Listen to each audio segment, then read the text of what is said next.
Bienvenue à cette vidéo qui vous expliquera comment identifier le profil de résonance 2 ainsi que démontrer le mouvement des électrons dans cette forme de résonance-là. Donc, le profil de résonance 2 est un profil qui est caractérisé par la présence d'une charge positive dans la molécule.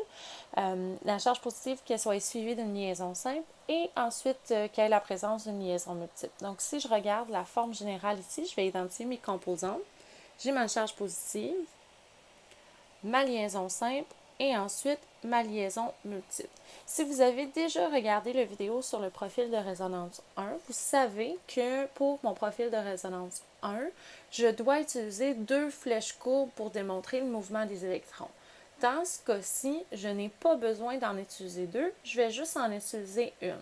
Qu'est-ce qui va se passer? C'est que les électrons qui sont présents dans une de mes liaisons doubles vont, si vous voulez, jouer à saute-mouton, sauter par-dessus l'atome central et se déplacer là où j'avais ma charge positive. Donc, qu'est-ce que ça me donne comme molécule finale?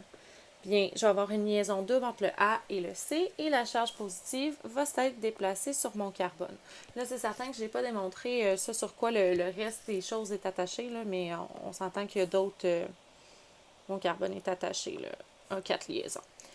Donc, c'est ça c'est la forme générale pour le profil de résonance 1. Si je l'applique à, disons, un hydrocarbure, disons que j'ai comme molécule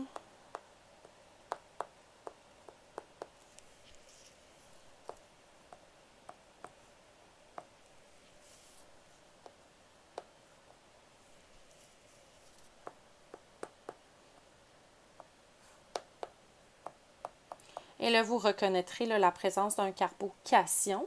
Mais disons que j'ai un carbocation comme ça, c'est un carbocation qui est primaire. Je vais pouvoir identifier ma charge positive, ma liaison double, ma liaison simple, pardon, ensuite ma liaison double. Donc, une fois que je suis là, je veux démontrer la résonance.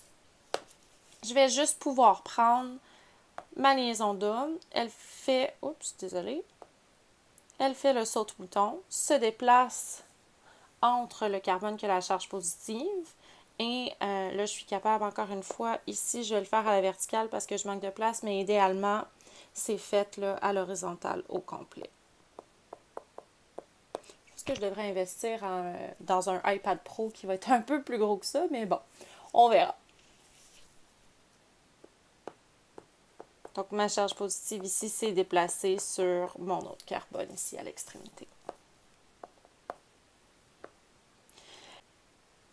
Si je veux représenter la forme globale de résonance de ce carbocation-là, j'ai juste besoin de représenter la position possible des liaisons doubles avec des lignes pointillées et de mettre la charge globale de ma molécule en haut ici. Donc, vous pouvez refaire l'exercice avec des carbocations secondaires et tertiaires et vous allez voir que plus qu'il y a de structure de résonance, plus que c'est stable. Donc, c'est pour ça qu'un carbocation tertiaire est plus stable qu'un carbocation primaire qui, lui, a seulement deux formes de résonance limite. Alors, j'espère que ce petit vidéo vous aura aidé à identifier le profil de résonance 2. Merci!